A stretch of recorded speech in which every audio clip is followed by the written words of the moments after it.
Approximately 5 to 10% of incarcerated women are pregnant. Of that percent, 90% give birth while incarcerated. This concerns many people because of the prison environment. Prison isn't a luxury resort and is uncomfortable to inmates, so imagine what it is like for a pregnant woman. The beds are not comfortable, and the food isn't enough for two. Pregnant women need lots of nutrients and they don't get them while incarcerated. While in prison, an individual faces diseases and other contagious health issues. This puts the mother and baby at risk. The majority of the women who are incarcerated have suffered from substance abuse, and some who are pregnant may not know they're pregnant and still attempt to do drugs illegally in prison. This can harm the baby. While in prison, women can face depression, anxiety, and often become stressed, leading to pregnancy complications. Once one has had the baby, they can suffer from broken attachment from their child. They begin to feel a lot of guilt, anger, and sadness.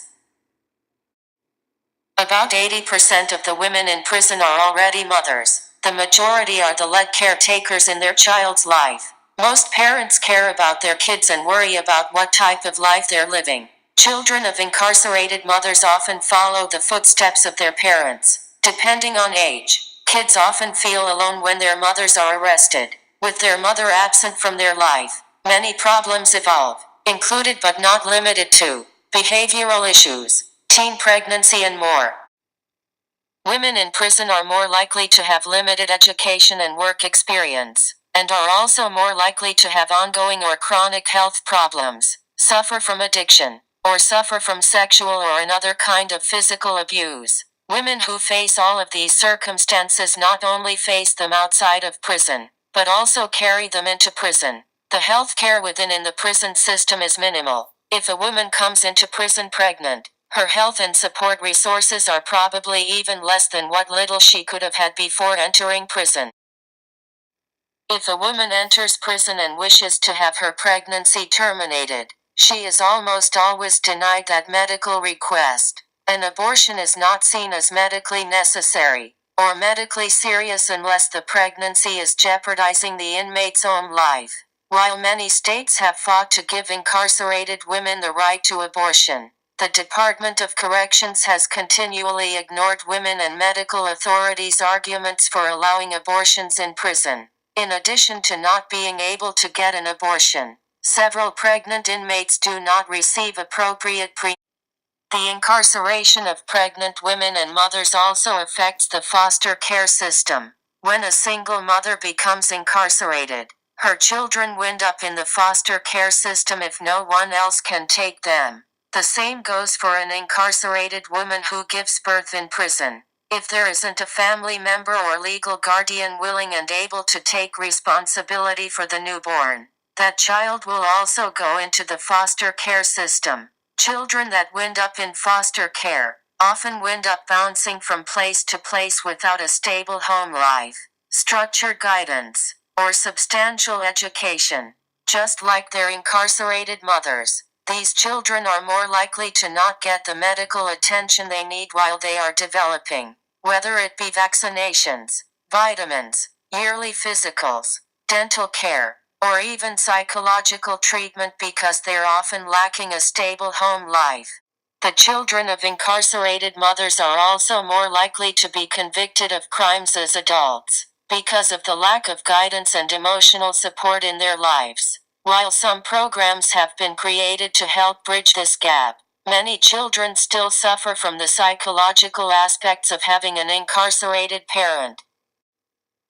The American College of Obstetrics and Gynecology believes that the use of restraints on pregnant inmates, inmates in labor, or inmates in various postpartum stages can be a serious threat to the health and safety of both the mother and child.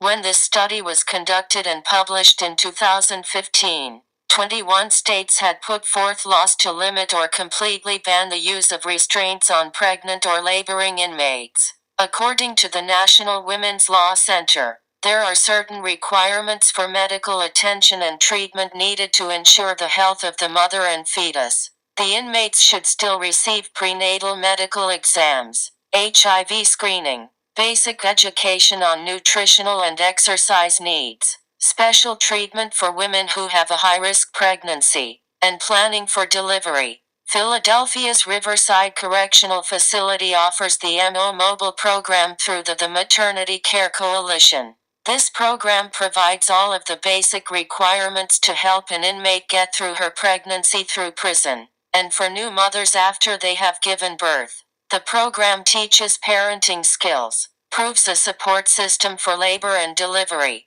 and community support for caregivers of infants outside the prison, as well as continual support for the mothers after they are released. Pregnancy and postpartum prison policies not only differ between states, but between countries, as well. According to Linange Fontibo and Rabe, 2015, the Cameroonian Penal Code states that pregnant or nursing mothers should not be admitted to prison, as Cameroonian culture believes that the woman's role in society is to take care of the children. This is held true so that when a woman who has been convicted is incarcerated after delivery and nursing stages, the father does not become the primary caretaker of the child, but instead the closest female relative. Therefore, prisons do not have the proper procedures and facilities to handle and properly care for a pregnant inmate. Unfortunately, an occasional pregnant or nursing mother will be incarcerated still, and it is a very difficult and inadequate situation. The prison conditions are very harsh and dirty, and inmates receive little medical attention and poor nutrition, making very unfit conditions for an expecting or nursing mother.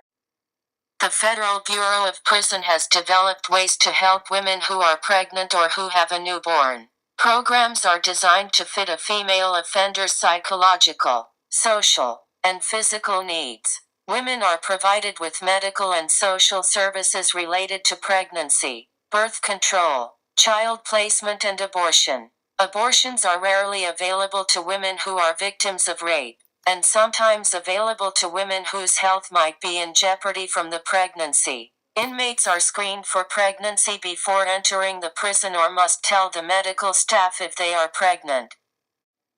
Continually, the Federal Bureau of Prisons create a program called MINT. MINT is a community residential program which stands for Mothers and Infants Nurturing Together. The program MINT promotes the connection and parenting skills of new mothers who are incarcerated. During MINT, mothers are allowed to connect with their newborn infants in a non-prison setting. At MINT, mothers have 3 months to bond with their newborn child, but must assume financial responsibility during that time. Extra time may be given by up to 12 months, but it is dependent on the MINT program. The staff at MINT helps incarcerated mothers find who they are going to give their child to. Mothers must arrange beforehand for who is going to take care of their child. Other programs that are designed are dependent on the state. For example, the state of Oklahoma has the nation's highest incarceration rate for women.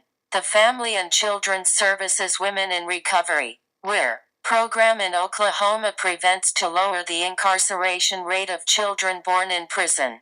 The program provides mental health treatment and substance abuse treatments for children whose mothers were incarcerated during childbirth. One solution to help pregnant inmates that our group came up with is to allow pregnant inmates to go to hospitals for prenatal checkups. This would give mothers the comfort of knowing their pregnancy is going smoothly and feel that they have a safe place to deliver their child. For the children of incarcerated mothers, to have programs in their communities where they can talk to other children and mentors that they feel comfortable with would be helpful. In these programs, the children could talk about how they feel to other kids their age instead of trying to hide how they feel when an adult asks. In addition to this, creating a system or program for children to more easily communicate with their parents, if it is appropriate, would help children to not feel so detached or abandoned.